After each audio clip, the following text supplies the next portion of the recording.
Good day and good evening, everyone, and welcome. I'm really pleased that we have Dr. Dennis Howard with us today. And in our series, A Chapter from My Life and Book, we'll be talking about the creative echo chamber. Good evening, Dr. Dennis. How are you? Thank you for having me. I'm great. Excellent, excellent. So before we get going, just tell us a bit about yourself and family background. Yeah. Well, Dennis Howard is somebody who was Kingston born under the clock, the famous Victoria Jubilee, and I'm a son of downtown Kingston. My first home was in Islebon Street, and then we moved to Blake Road, then Rum Lane. And my mother and father are what you would call products of Jamaican culture and entertainment. They were dancers. They went to a lot of dances. My father has a background in sound system and dance promotion. And my mother was one of those party goers. After a while, both my mother and father used to take me to parties as a youngster. So that's essentially the background. Growing up in downtown Kingston and being exposed to a lot of the creativity and the cultural activity in terms of religion, in terms of music. And I, at an early age, was exposed to a lot of the stalwarts and veterans of the music industry because they lived in the same area. So I see them every day, including Bob Marley. Okay, great, great. So you are a Kingstonian. Yes. So Dennis, could you provide an overview of the main themes and arguments in your book, The Creative Echo Chamber? What inspired you to explore the production of popular music in Kingston and Jamaica as a whole? All right. So firstly, as I just indicated, that I'm a product of Jamaican culture.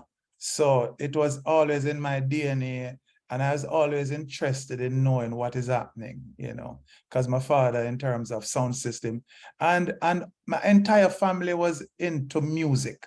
I grew up in a household where I lived in a family home with our aunts and uncles and everybody. And everybody on a Sunday would play music. And it started with my grand aunt, who played the music of the blue beat music, because she was coming from England. So while we never heard those songs on radio in Jamaica, my aunt in the 70s brought back these 50s and 60s music. So I was exposed to the 30 Pieces of Silver and the Monty Morris and the Scatterlights and all of that. Then I had an aunt who loved gospel music and country music. So she used to play that kind of a music. Then my mother and her friend, Barbara Johnson, they were into the soul and Wilson Pickett and Dennis Brown and Delroy Wilsons and all of that.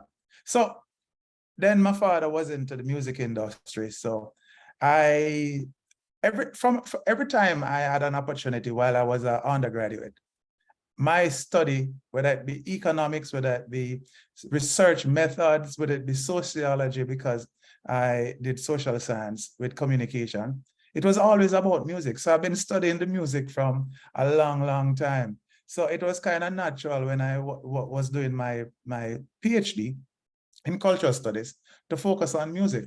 Now, to answer the question about the theme of the book, I identified that there was always books and research on the historicizing about the music, who invented it, what genre came, what, where, but nobody actually looked at the process, the creative process of the music and the business side of it, and how we, this small country, has impacted the world in this way. And I thought it was something that we should study, because sometimes the narratives that come about Jamaican music is from a Western outside perspective, and they ask the wrong questions.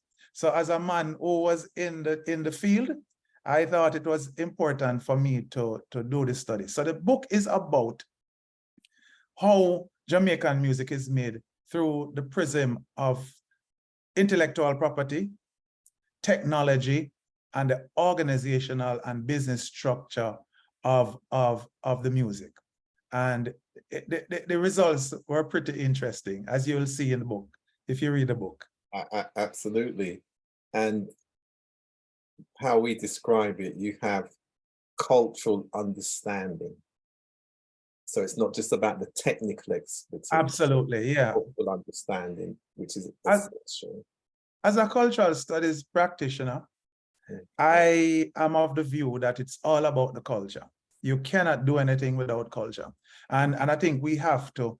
And Britain basically identified that because they're one of the forerunners in terms of cultural studies. And I love to argue that while it was happening in Britain at the Birmingham School, it was also happening at UWI through people like Kamau Brathwaite and Rex Nettleford and a bunch of other luminaries who Erna Broadbent, all of these people were charting our cultural studies part. And culture is very important, and sometimes we put it at the background.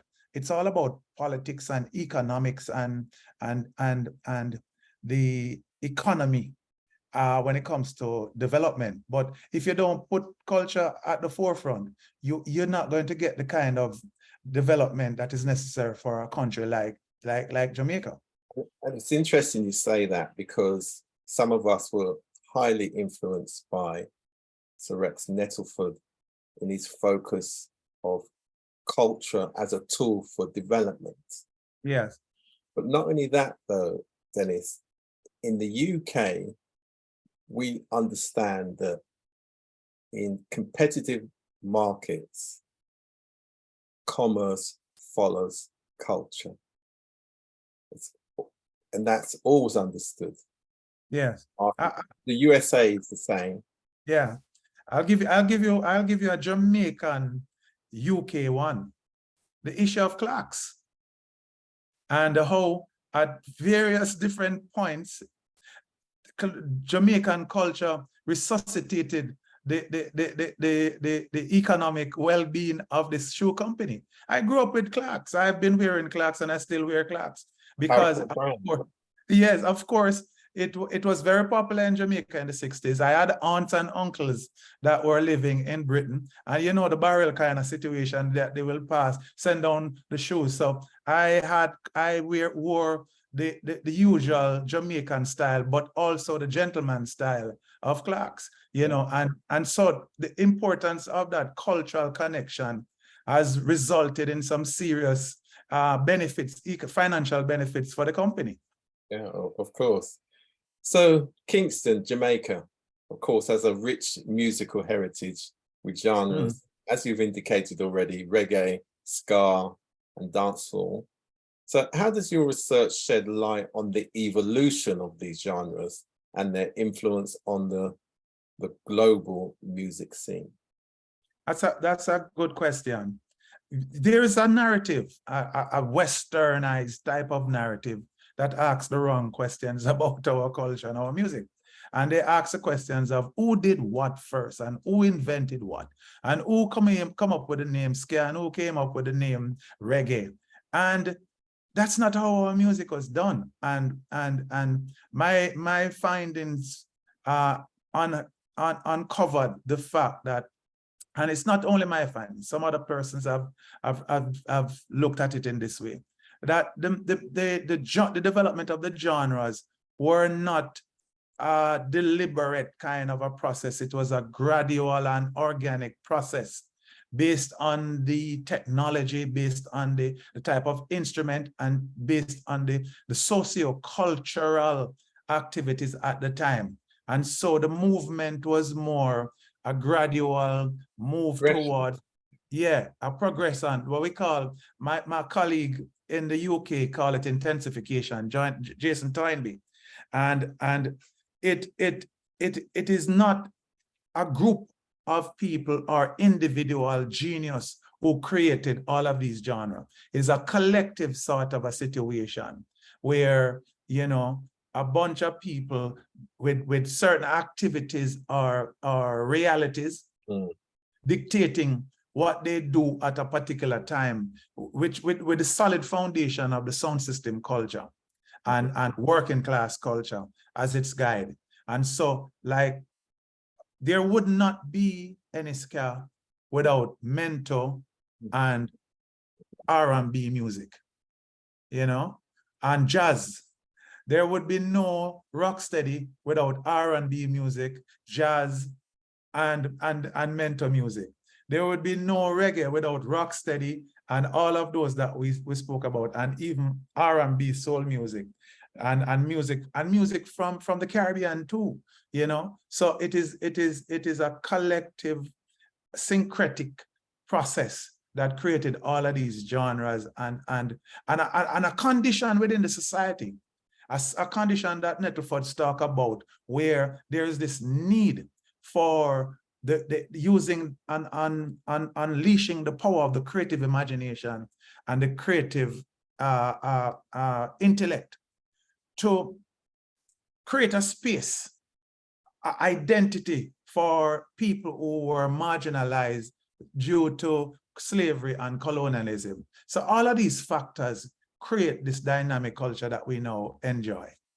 And as you say that, it brings me to ask you a key question that I've always thought about. Jamaica's cultural policy going right back to 2008 spoke about Jamaica towards a cultural superstate. Yeah. What do you think that was meant by that? And did that thinking come from Sir Rex Nettleford? It sounds like something that he would say. Interestingly, I've had personal conversations with Professor Nettleford about that name, and he's not very uncomfortable with it. Because and I suspect that one of the reasons why he's uncomfortable with it is that when you say that you're a cultural superstate, it sets you up for the outside world, the more developed nations who see themselves as cultural icons, as cultural giants, to say, how dare you talk about you being a cultural superstate? But in fact, our culture is at super levels. It is one of the most influential culture that ever existed. But I think Nettleford was kind of uncomfortable with the kind of braggadocious connotations that it would have had. But it's not that he's not accepting that our culture and our identity is strong, because he's one of the first advocate of that. But just the descriptor of the cultural superstate, I think he had problems with it. I myself would tend to agree with that kind of sentiment, because sometimes you don't have to say it. Let others say it and let it be. You know, Nettleford talks about becoming in terms of cultural identity and the quest for Jamaicans and the Caribbean people to become. You know, he used a phrase that was coined by and adopted by him by Tony Leng, another culture activist, of smaditization. That was one of the quest of Jamaican Black people in forging their cultural identity. They wanted to become somebody, or the smaditization. So I am one of the advocates of Jamaican culture being absolutely incredible. And the unfortunate thing for me is that we don't realize that. We love to brag about it, but we don't know how to monetize it, and how to not only monetize it, but to make it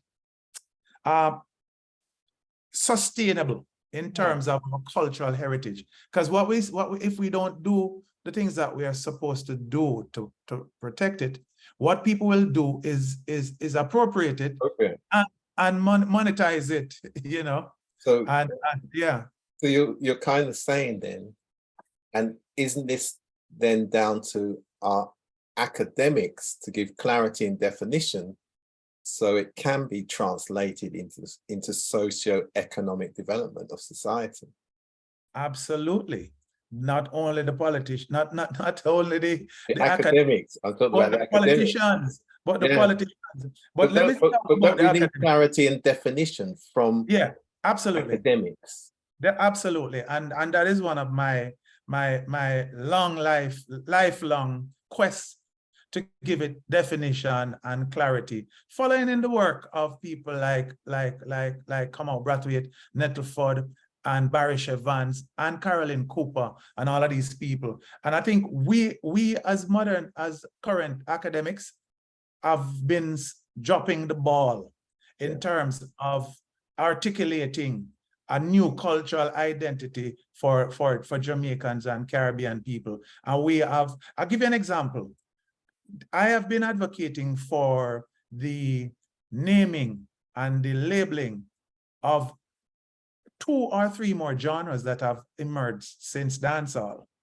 And it is incredible that in spite of the obvious changes musicologically and musically, and the younger generation trying to move away from the old genres of reggae and dancehall, that our academics have not in sufficient numbers identify this and make sure that we give it the definition and the names that is required for it for our culture and our genres to continue.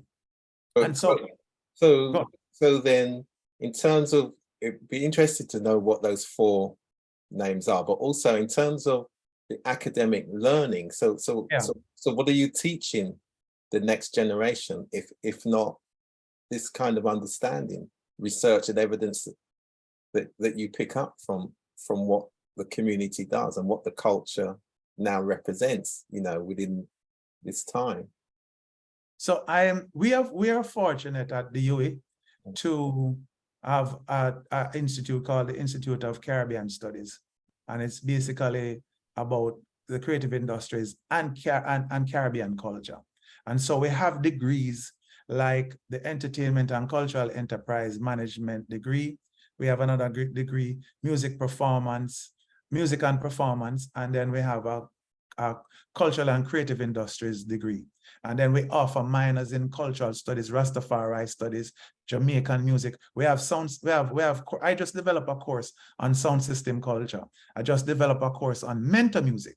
And so we are trying to train a new generation of scholars and professionals that understand the importance of culture, the importance. Now, give an example.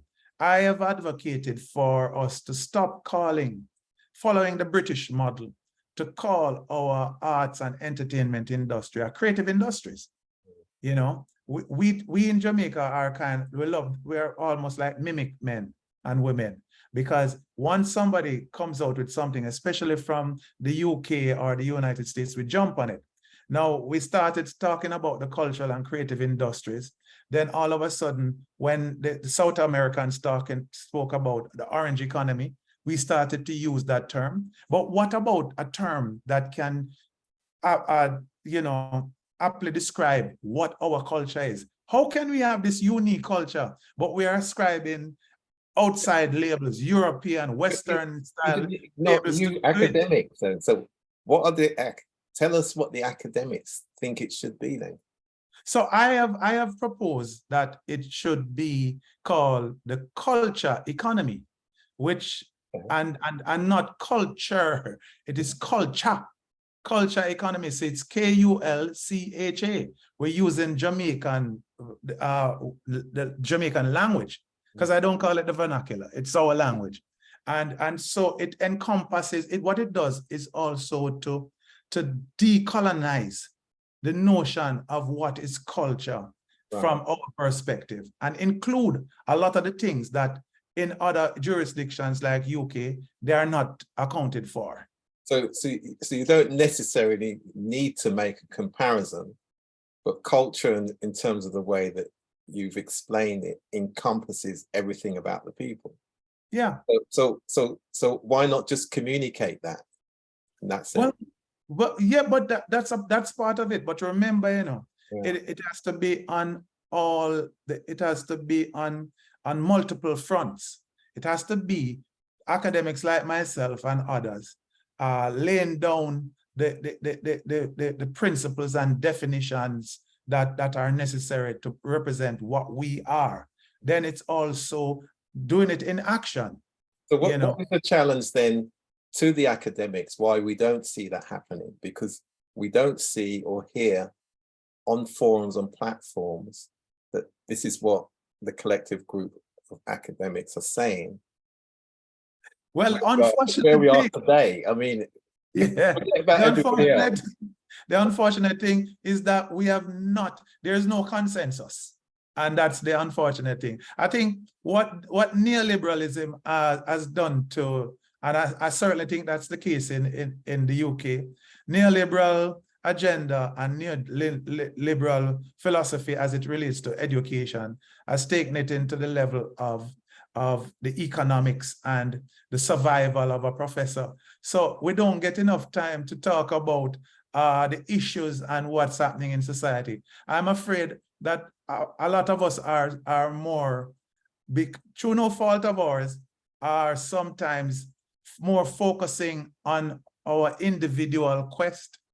And so there's not enough time for us to come as a collective and look at the issues. But we're getting there, because I think, especially in my department, there is a lot of consensus and an identification that this is what we and where we need to go. So I've been working with colleagues like Sonia Naya and Dr. Dave Goss and others, and we're trying to come up with the new blueprint for the way forward from an academic standpoint. Good, because it sounds to me more like a broader diversification of the individuals who are thinking about and making decisions about the way forward.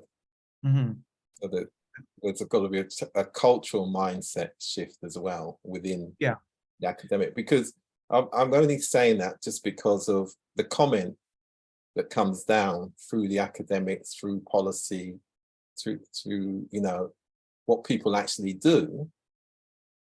And then, as you're saying, it's not really being translated into representing that cultural understanding of the people themselves. But yet there's always comparisons being made from, other cultures.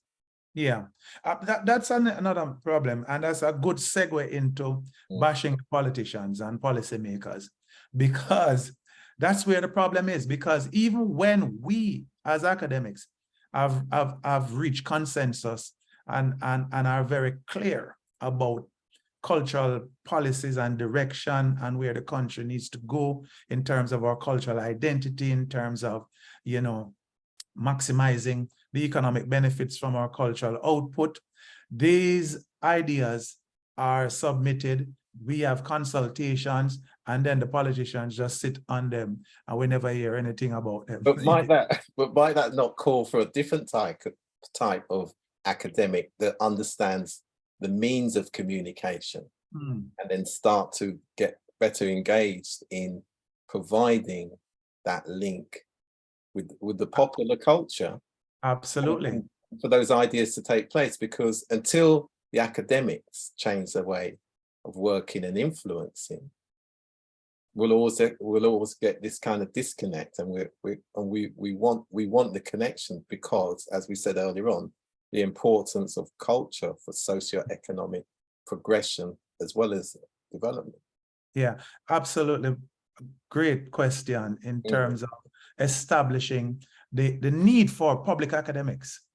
Exactly. And great advocates for the culture who are not afraid or feel diminished by going into external environments and saying, well, this is our culture, but the evidence is there. To say Bob Marley globally. Yeah. But the evidence is out there, going back to what you touched on in the beginning. So if the evidence is already out there, surely there must be stronger advocacy for how that product or service came about. Definitely. And so it's happening because there's, but because I consider myself a public academic.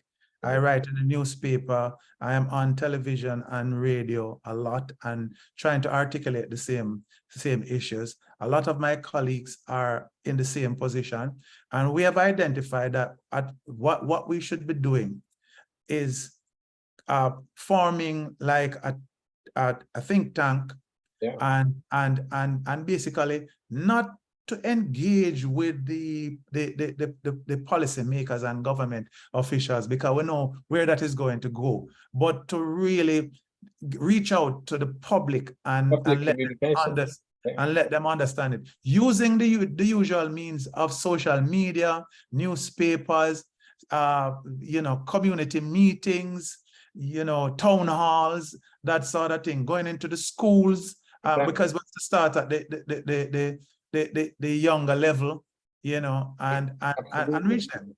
Yeah, I'll give you an example. Let me tell you sharing something. the learning. Yeah, sharing the learning. Definitely. Let me tell you something. Why I came to that realization.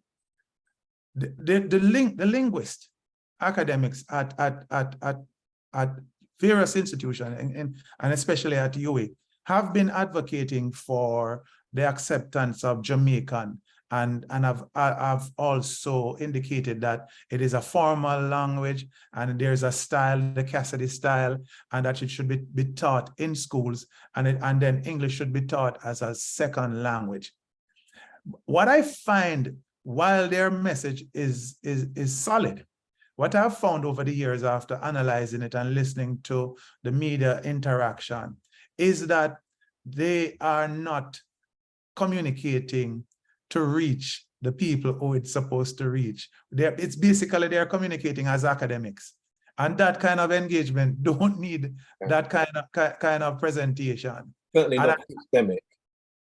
Yeah, and so I have made a conscious effort to join the conversation, but join the conversation in a way that people will connect with it more than just an academic saying it and giving and not giving it. Everything that you do with Jamaican people has to be emotional. There has to be an emotional response. And if you don't connect with them that way, you're going to have problems. Yeah, and there is, of course, a cultural context. So that kind of leads me to my next question, really. So in your book, you discuss the concept of a creative echo chamber. Could you elaborate on what this term means in the context of Kingston's music production and how it has contributed to the unique sound of Jamaican music? All right. So I am a supporter of Paul Gilroy's Black Atlantic theory. I endorse it completely, and I see the creative echo chamber as an extension of that Atlantic theory, because one of the premise of Gilroy's work is that, yes, the music comes from an African, roots, but he also recognizes that while it has the African retentions, it is reformed in different ways. That same cultural baggage, if you want to call it baggage, is done in a different way. So it is almost, you can't just be absolutist to say, hey, all of this is from Africa. We in Jamaica call it mix up and blend up. A little bit of this, a little bit of that. And every culture does that though, doesn't it? Every culture. Yeah, definitely. Yeah. Mm-hmm. Yeah, definitely. So the creative echo chamber basically tries to theorize and explains what are the processes that allow us to create the music in the way that we do it. And so it have three different pillars of the creative echo chamber. The first one is repetition.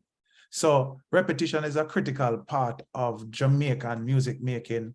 And we kind of bring repetition on a hyperdrive, because repetition is in all forms of popular music.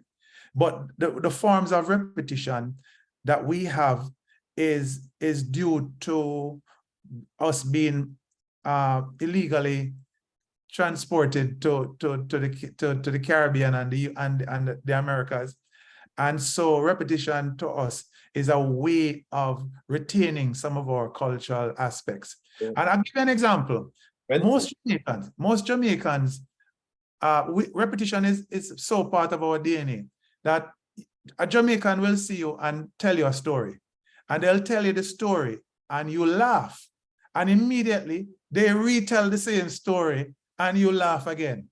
And then in terms of the words, we have dege, dege, so, and repetition is all about. So in terms of music making, repetition allowed for the remix culture to happen, version to happen, the ascendancy of rhythms, because we reuse rhythms constantly. Some rhythms are 30 and 40 years old and they're still relevant, you know? So that's repetition. Then we have geospatiality, which we spoke about earlier, of taking elements from everywhere: Africa, North America, in the Caribbean. Jazz was influenced by Caribbean music, with Haitians and them going to New Orleans when the French owned it. So it is this kind of creative echo chamber where we are influencing each other.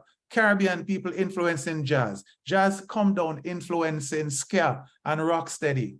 Rocksteady being influenced by R&B music, because we used to love the music. We are influenced by country, blues, R&B, funk. And then we in turn influence the Americans and create hip hop. So it's everybody mixing up all over the place.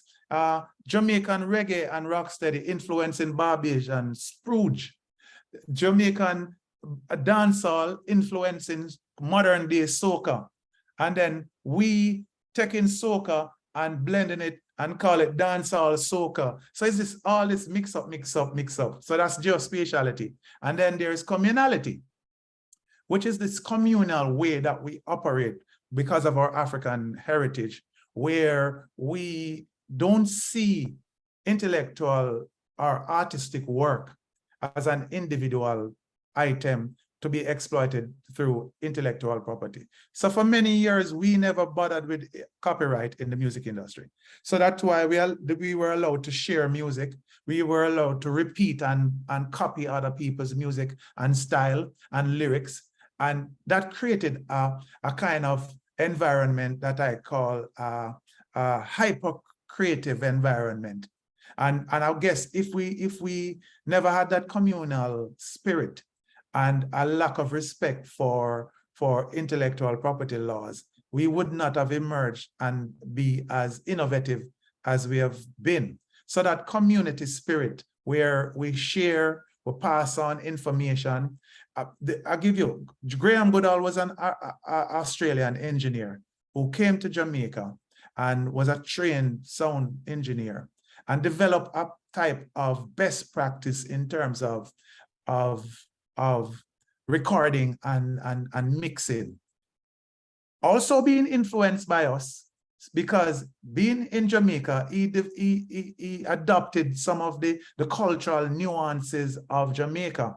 And then there is this body of knowledge that has been passing on until today in terms of how to record songs and all of that, you know, so that communal spirit. While we might never had any formal training until recently, like a school to teach you about audio engineering, that body of work, because of that communal spirit, has been passing on through generations and generations. Excellent. So one of the key aspects of Jamaican music is its cultural and social significance. So how does your work explore the connections between music production in Kingston and the broader cultural and social dynamics of Jamaica? I've been working hard these days in trying to formalize and indigenize our output.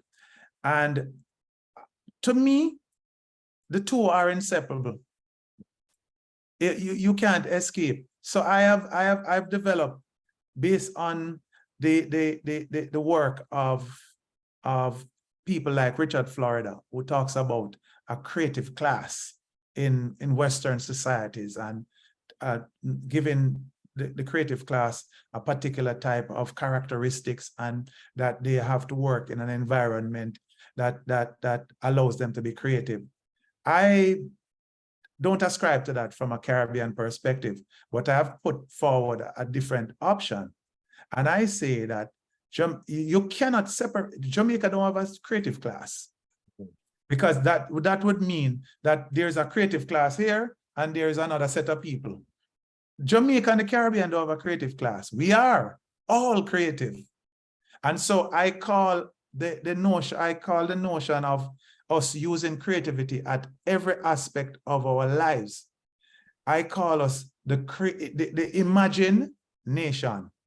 So it's the Imagine Nation, because using the work of Nettleford, who emphasizes the creative imagination and the creative intellect. To tell you this, I don't think any society, your parents going to beat you. And when people used to get beaten, and you could know that you were getting beaten by the song that your mother sang. You know, I don't know of any other society that when you hear a particular song, you know you're in trouble and you better run. And everything that we do is about creativity. If in terms of singing and performance, every action that we do, we sing. If we're cooking, we sing. If we're cleaning the house, we sing. If we are working, we sing, because of that tradition of the work songs going down. I remember recently I'm in a supermarket, and one of the cashiers went to the supervisor to correct something on our bill. And while she was there, you know, waiting on the supervisor to finish, she started to dance. There was no music. But because she was kind of bored, you know, young people get bored easily, she just started to bust some moves. And I describe it as dancing in your head, you know? So culture and creativity, every aspect of our life, what turn we on and make fashion, we lick about with Talawa, all of these things, the way track and field has evolved in Jamaica is because of the creativity of our Jamaican. We don't have no facilities like UK. We don't have no state-of-the-art equipment to test your blood pressure and your stamina and all of that. But we creatively develop a style that is a world beater. Same thing with the music, the same thing with art, the same thing with food, you know? So we are indeed a creative, I imagine, nation. It's a great term. It's about the people, because Singaporeans will tell you the same thing if you go to Singapore. They'll say that we don't have land mass, we don't have great minerals in the ground, but we have the people, and it's making the best of the resource that they have, which is the people, because they know they need to rely on each other in order to make their way in this world. So, final question to you then. So researching and writing a book on this topic likely involved extensive fieldwork and interviews with musicians and industry insiders. Can you share some of the most interesting or surprising findings or stories you encountered during your research process?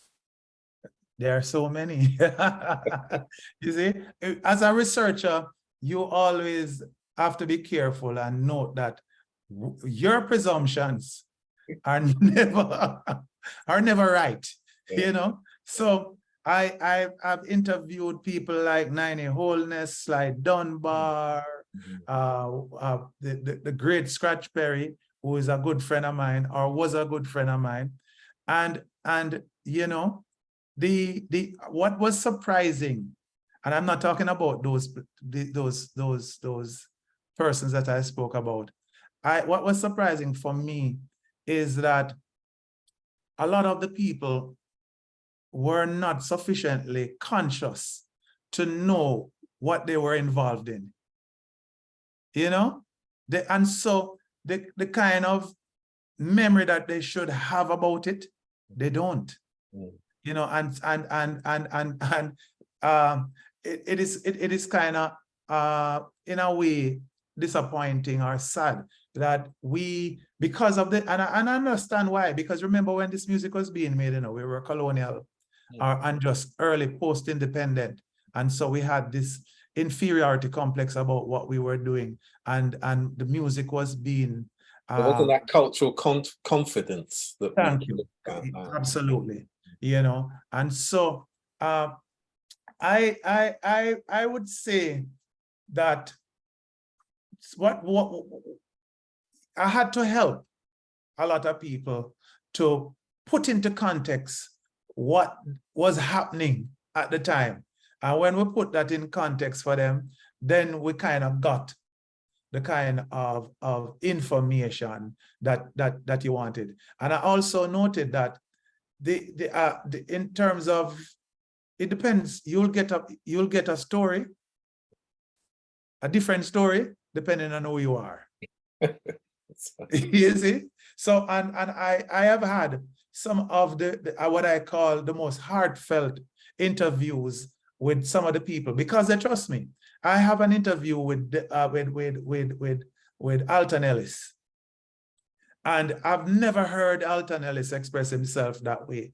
I've never heard Lee Scratch Perry talk about issues. Usually when Lee Perry do an interview, it is the mad Lee Perry. I have had lucid, articulate, solid, well-measured historical facts when I speak to Lee, because what before we started to do interviews, we established a friendship, and I knew him from when I was a little boy. You know, he never knew me still, but I knew him because I used to pass his record store and see him. And so those are some of the things. I don't want to tell you some of the other surprising things that you know, I dishonored it while doing the research, but I'll leave it there. But so there's an interesting point to what you're saying.